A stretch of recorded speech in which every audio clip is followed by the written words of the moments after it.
नमस्कार दोस्तों, कैसे हैं आप सभी से उम्मीद है कि आप सभी बढ़िया होंगे। तो मेरे प्यारे दोस्तों, जल्दी से ज्वाइन हो जाइए और स्टार्ट करते हैं हम आज का सेशन। तो आज हमारी सीडीपी की क्लास सेकंड अध्याय 2 रहेगी। तो चलिए हम पढ़ते हैं। व्यक्तिगत विभिन्नताएं, व्यक्तित्व एवं बुद्धि।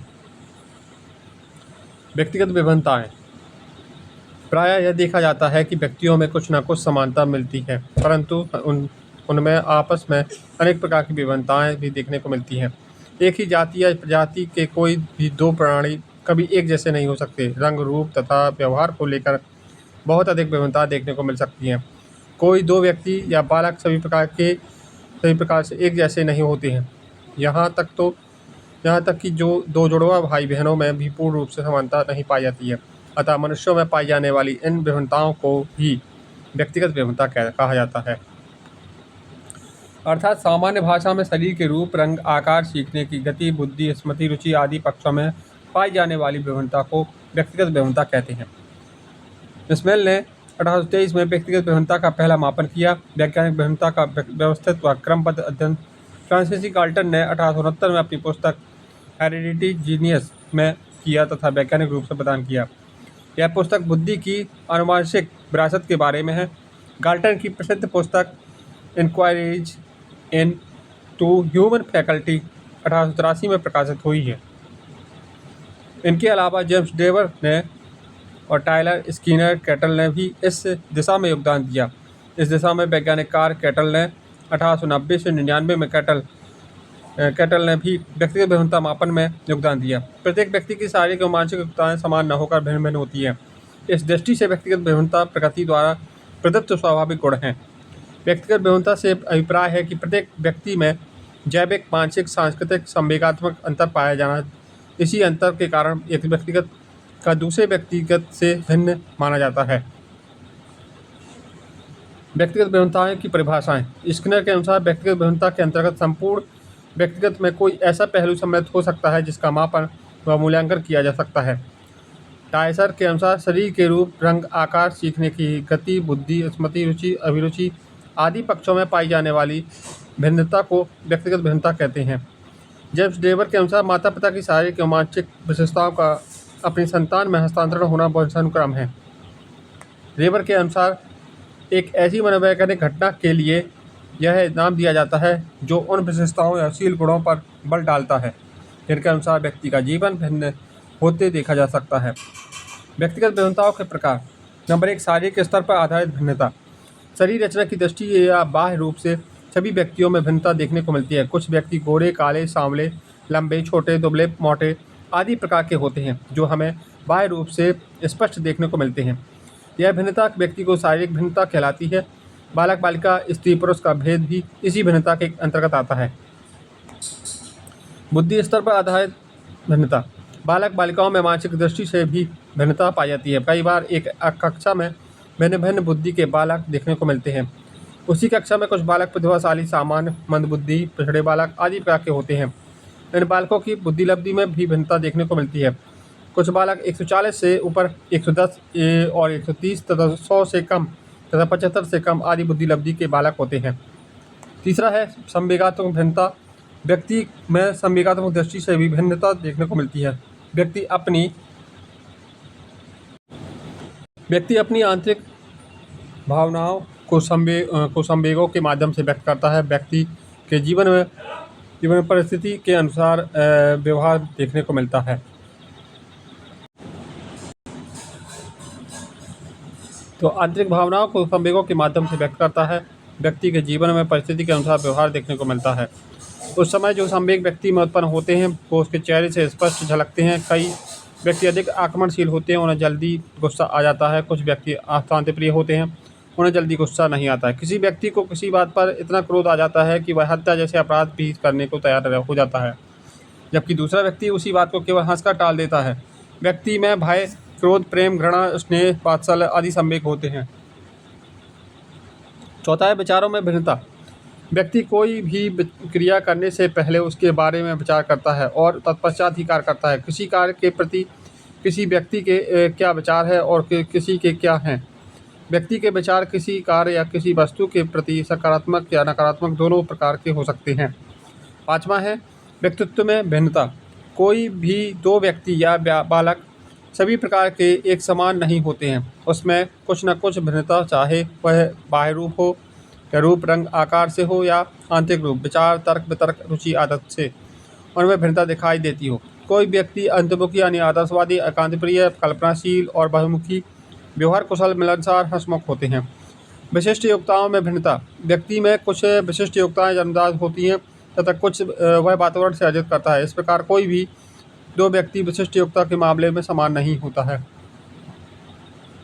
7वां है ज्ञानात्मक व गत्यात्मक योग्यता में भिन्नता। कुछ छात्रों में क्रियात्मक नियंत्रण तथा ज्ञानात्मक क्रियात्मक समन्वय की क्षमता अधिक होती है, जबकि कुछ छात्रों में ऐसी क्षमताएं सामान्य होती हैं। 8वां रुचि, अभिरुचि व अभिवृत्ति संबंधी भिन्नता। कुछ छात्रों की अभिरुचि अंग्रेजी में अधिक होती है तो कुछ छात्रों की अभिरुचि गणित में अधिक होती है। कोई छात्र खेलकूद में अधिक रुचि रखता है तो कोई छात्र पढ़ाई में अधिक रुचि रखता है। यह अंतर रुचि में ही नहीं बल्कि अभिक्षमता में भी होता है। 9वां है सीखने की गति में भिन्नताएं। कोई बालक तेज गति से सीखता है तो कोई बालक मंद गति से। इस प्रकार प्रत्येक बालक में सीखने की गति भिन्नता पाई जाती है। चरित्र में भिन्नताएं। कोई व्यक्ति नैतिक होता है तो कोई अनैतिक होता है। इस प्रकार चारित्रिक भिन्नता को देखने को मिलती है। 11वां है लैंगिक भिन्नताएं। स्त्रियों का हस्तलेख अच्छा होता है, वह कला में अच्छी होती है और भाषाई योग्यता में उनका अच्छा योगदान होता है। वहीं पुरुष विज्ञान तथा गणित जैसे कठिन विषयों में अच्छी योग्यता या रुचि रखते हैं। उपलब्धि भिन्नताएं। प्रत्येक व्यक्ति की अलग अलग भिन्नता उपलब्धि होती है। बालक एवं बालिका में व्यक्तिगत भिन्नता। स्किनर के अनुसार निम्न भिन्नताएं बालक एवं बालिका में देखी जा सकती हैं। बालक और बालिका। बालक में शारीरिक कार्य करने की क्षमता अधिक होती है, बालिका में शारीरिक कार्य करने की योग्यता लड़कों की अपेक्षा कम होती है। बालक इन पर सुझाव का प्रभाव कम पड़ता है, बालिका पर इन पर किसी के भी सुझाव का प्रभाव अधिक पड़ता है। बालक यह बालिकाओं की अपेक्षा गणित और विज्ञान में श्रेष्ठ होते हैं, बालिका यह भाषा व सुंदर हस्तलेखों में बालकों की अपेक्षा श्रेष्ठ होते हैं। व्यक्तिगत भिन्नताओं को प्रभावित करने वाले कारक या तत्व। व्यक्तिगत भिन्नताओं के कारण वे हैं जो व्यक्तिगत भिन्नता को जन्म देते हैं। यह निम्न है। नंबर 1 है वंशानुक्रम। आनुवंशिकता। आनुवंशिकता वंशानुक्रम व्यक्तिगत भिन्नता का पहला प्रमुख कारण है। रूसो, पियर्सन, टर्मन, गाल्टन आदि इसके प्रवर्तक समर्थक हैं। और माता पिता के जीन से गुण एवं विशेषताएं मिले जुले रूप में बच्चों को मिलते हैं, अतः बच्चों की शारीरिक, सामाजिक और चारित्रिक भिन्नताओं का मुख्य कारण वंशानुक्रम आनुवंशिकता है। जे थॉमसन के अनुसार वंशक्रम प्रजातीय संबंधों को संतति को प्रभावित करने वाला सरल शब्द है। बालक में गुणों का हस्तांतरण केवल माता पिता से न होकर पूर्वजों से भी प्राप्त होता है, इसलिए 3 नियम लागू होते हैं। नंबर 1 है समानता का नियम। जैसे माता पिता वैसी संतान।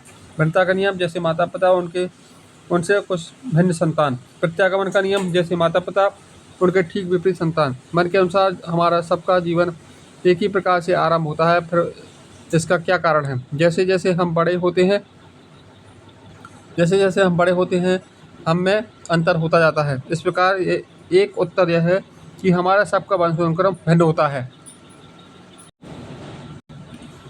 वातावरण, पर्यावरण। व्यक्ति जिस प्रकार के पर्यावरण वातावरण में रहता है उसी के अनुसार व्यक्ति रहन सहन, आचार विचार एवं व्यवहार में परिवर्तन कर लेता है। इसके अंतर्गत बालक का भौतिक वातावरण, सामाजिक वातावरण, सांस्कृतिक वातावरण का प्रभाव बालक पर पड़ता है। बालक के घर का व स्कूल का माहौल अच्छा है और एक तरफ आसपास का गंदा माहौल, प्रदूषित वातावरण होने से भी उनके व्यक्तिगत भिन्नता रहन सहन पर प्रभाव डालता है। ठंडे स्थानों के बालक लंबे, बलवान, फुर्तीले होते हैं तथा गर्म स्थानों के बालक निर्बल, नाटे व आलसी प्रवृत्ति के होते हैं। जाति, प्रजाति व देश, समाज। जिस प्रकार की जाति, प्रजाति व देश होगा उसी प्रकार के बालकों का विकास होगा। जाति, प्रजाति व देश में धर्म, संस्कृति, आचार संहिता, नियम, विश्वास एवं विभिन्न रीति रिवाज मिलकर व्यक्ति के व्यक्तित्व को प्रभावित करके व्यक्तिगत भिन्नताओं को जन्म देते हैं।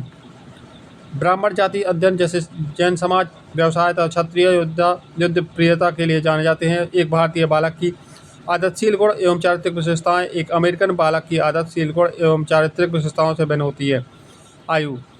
जैसे जैसे आयु बढ़ती है उसी के साथ ही व्यक्ति का शारीरिक, मानसिक, बौद्धिक और एवं सामवेगिक विकास होता है, जिनसे व्यक्ति भिन्नताओं का जन्म होता है। 5वां है परिपक्वता। परिपक्वता भी बालक के व्यक्तिगत भिन्नता का कारण है। छोटे बालक की समझ व कार्य तथा बड़े बालक की समझ व कार्य में अंतर परिपक्वता के कारण ही होता है। छठवां है शिक्षा एवं आर्थिक दशा।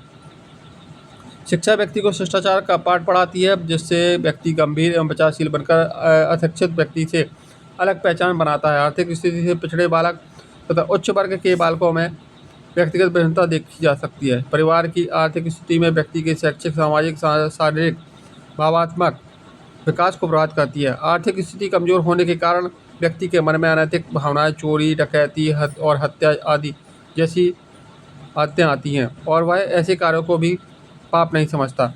सातवां है लिंग भेद। व्यक्तिक भिन्नता का एक प्रमुख कारण लिंग भेद भी है। लड़के व लड़कियों में सदैव भिन्नता रहती है, जिसके कारण बालक व बालिकाओं की शारीरिक बनावट, संवेगात्मक विकास में काफ़ी अंतर पाया जाता है। बालक साहसी, परिश्रमी होते हैं, जबकि बालिकाएं कोमल, दयालु, लज्जाशील होते हैं। लड़के अधिक क्रोधी एवं आक्रामक स्वभाव के होते हैं, जबकि लड़कियों में सहनशीलता ज़्यादा होती है तथा क्रोध कम होता है। आठवां है बुद्धि। बुद्धि एक जन्मजात गुण है, जिसके कारण कुछ बालक तीव्र बुद्धि वाले तो कुछ बालक मंद बुद्धि के होते हैं और इसी के कारण उनमें व्यक्तिगत भिन्नता पाई जाती है। व्यक्तिगत भिन्नताओं का शैक्षिक महत्व। एक ही कक्षा के छात्रों में व्यक्तिगत भिन्नता होती है। उन सभी छात्रों को एक साथ बिठाकर एक ही अध्यापन विधि द्वारा एक ही पाठ्यक्रम की शिक्षा दी जाती है, किंतु इससे छात्रों को उतना लाभ नहीं हो पाता है जितना कि होना चाहिए। इसके लिए निम्न बातों पर ध्यान देना आवश्यक है। नंबर 1, लिंग भेद के अनुसार शिक्षा। आर्थिक और सामाजिक दशाओं के अनुसार शिक्षा। शारीरिक दोष के प्रति ध्यान। गृह कार्य की नवीन धारणा। व्यक्तिगत शिक्षण की व्याख्या। छात्र वर्गीकरण की नवीन विधि। कक्षा का सीमित आकार। शिक्षण पद्धतियों में परिवर्तन। व्यावसायिक निर्देशन। व्यक्तिगत भिन्नता पर आधारित प्रविधियाँ। नंबर 1 है प्रोजेक्ट प्रणाली परियोजना विधि। इस पद्धति का जन्म अमेरिका में हुआ था। इस पद्धति के जन्मदाता किलपैट्रिक थे। इनके अनुसार प्रोजेक्ट पूरे मन से किया जाने वाला एक उद्देश्यपूर्ण कार्य है जो सामाजिक वातावरण में संपन्न होता है या प्रणाली करके सीखने सिद्धांत पर बल देती है। इस विधि में समूह का प्रत्येक सदस्य अपनी रुचि और योग्यता के अनुसार कार्य करता है। योजना के पदों में परिस्थिति निर्माण, चयन, नियोजन, पूर्ण करना, मूल्यांकन तथा अंकन प्रमुख है। प्रोजेक्ट के माध्यम से इतिहास, भूगोल, हस्तशिल्प की शिक्षा, मिट्टी के बर्तन बनाना। दूसरा है इकाई या बेनेटका प्रणाली। यह योजना इलिनॉयस के बेनेटका स्कूल में डॉक्टर कार्लटन बर्सबन USA के द्वारा तैयार की गई। इस योजना में भी बालक को कार्य करने की पूर्ण स्वतंत्रता होती है। इसमें पूरे पाठ्यक्रम को छोटे छोटे खंडों में बांटकर छात्र अपने ज्ञान की अपेक्षा स्वयं करता है। अध्यापक मात्र मार्गदर्शक होता है। इस प्रणाली में बालक को ग्रेड दिए जाते हैं। तीसरा है डाल्टन प्रणाली। डाल्टन प्रणाली, इस प्रणाली का प्रतिपादक मिस हेलन पार्कहर्स्ट ने किया। इस योजना में स्कूल को बाल गृह समझा जाता है। यह योजना स्वतंत्रता तथा सहयोग के सिद्धांतों पर आधारित है। इस विधि को स्वाध्याय विधि भी कहते हैं। इस प्रणाली में छात्र को उसकी रुचि, क्षमता अथवा योग्यता द्वारा कार्य करने की स्वतंत्रता होती है। छात्र को समय के बंधन में नहीं बांधा जाता। इसमें प्रत्येक विषय के लिए प्रयोगशाला बनाई जाती है। वर्ष भर के कार्य को महीने, सप्ताहों, दिनों में बांटा जा सकता है। इस प्रणाली में अध्यापक मात्र एक पथ प्रदर्शक के रूप में कार्य करता है। ड्रेक्रोली प्रणाली। इस प्रणाली के जन्मदाता डॉक्टर ओविड ड्रेक्रोली थे, जो बेल्जियम में प्रोफेसर थे। ड्रेक्रोली प्रणाली में विद्यालय का वातावरण प्राकृतिक होता है, जहां बालकों को उदार शिक्षा दी जाती है तथा बालक में सामाजिक भावना का विकास किया जाता है। इस विधि में बालकों का विभाजन उनकी रुचि तथा क्षमता के अनुसार किया जाता है। पांचवा है कॉन्ट्रैक्ट प्रणाली। यह डाल्टन प्रणाली तथा बेनेटका प्रणाली का मिला जुला रूप है। छात्र को कॉन्ट्रैक्ट प्रणाली, यह डाल्टन प्रणाली तथा बेनेटका प्रणाली का मिला जुला रूप है। छात्र को कार्य करने की पूरी स्वतंत्रता होती है। इसमें भी समय सारणी का बंधन नहीं होता है, क्योंकि छात्र चाहे तो वह 1 वर्ष का कार्य 8 महीने में भी पूरा कर सकता है और किसी कारण से नहीं कर पाए तो अगले वर्ष भी वह पूरा कर सकता है तथा कारणों को जानने का प्रयास किया जाता है। अभिक्रमित अनुदेशन, यह बेनेटका प्रणाली का एक ही रूप है। जिस प्रकार बेनेटका प्रणाली में हम पाठ्यक्रम को छोटी छोटी इकाइयों में बांट लेते हैं, वैसे ही इस प्रणाली में किया जाता है तथा इसमें समय सीमा का बंधन होता है। छात्र इन इकाइयों में से एक इकाई को साथ लेकर पूरा करता है। अगला है 7वां किंडरगार्टन प्रणाली, बालोद्यान विधि। इस प्रणाली के जन्मदाता ऑगस्ट फ्रोबेल जर्मनी हैं। किंडरगार्टन का शाब्दिक अर्थ है बच्चों का बगीचा या बालोद्यान। फ्रोवेल ने इस विधि में शिक्षक को एक माली तथा बच्चे को एक पौधा तथा विद्यालय को एक बगीचा माना है। इस विधि में बालक जय खेल खेल में ही ये शिक्षा प्राप्त करता है। आठवां है मॉन्टेसरी प्रणाली। आठवां है मॉन्टेसरी प्रणाली। अगला, इस प्रणाली की जन्मदात्री डॉक्टर मारियो मॉन्टेसरी इटली है। इस प्रणाली में कर्मेंद्रियों व ज्ञानेंद्रियों के आधार पर शिक्षा दी जाती है। यह प्रणाली मंदबुद्धि बालकों के लिए बहुत उपयोगी होती है। 9वां है ह्यूरिस्टिक प्रणाली, खोज विधि। इस पद्धति के प्रतिपादक N.E. आर्मस्ट्रॉन्ग ब्रिटेन है, जिसका अर्थ है खोज करना।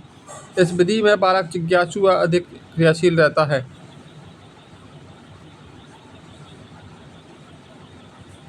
10वां है मॉरिसन योजना। यह योजना शिकागो विश्वविद्यालय के प्रोफेसर H.C. मॉरिसन द्वारा तैयार की गई थी। यह योजना निर्देशन पर आधारित है और इकाई कार्य पर बल देती है। बेसिक शिक्षा प्रणाली। इस प्रणाली के जन्मदाता महात्मा गांधी भारत हैं। यह विधि बालक के सर्वांगीण विकास पर बल देती है। इसमें निःशुल्क शिक्षा की व्यवस्था होती है। यह हस्तकला पर आधारित होती है। जीवन यापन हेतु हस्तकला पर आधारित बुनियादी शिक्षा दी जाती है। यह प्रणाली बाल केंद्रित शिक्षा पर बल देती है। खेल विधि। इस विधि के प्रतिपादक हेनरी कोल्डवेल-कुक हैं। इस विधि के अंतर्गत बालकों को खेल में शिक्षा दी जाती है। गत्ते के टुकड़ों पर कुछ शब्द बनाना, जैसे कूदना, बैठना आदि लिखकर उन टुकड़ों को दूर दूर फेंक दिया जाता है और छात्र उन लिखे हुए शब्दों के अनुसार क्रिया करता है। डाल्टन की है डाल्टन प्रणाली। घूम रही थी पार्क मिस हेलेन पार्कहर्स्ट में बॉस डॉक्टर कार्लटन वॉटसन की यह बनीकटिका बेनेडिका प्रणाली और किलपैट्रिक और प्रोजेक्ट प्रणाली। क्रम में अनुदेशन स्किनर ने, अभिक्रमित अनुदेशन और किंडरगार्टन प्रणाली। फ्रोवेल सब्जी उगाने के साथ साथ खेल विधि।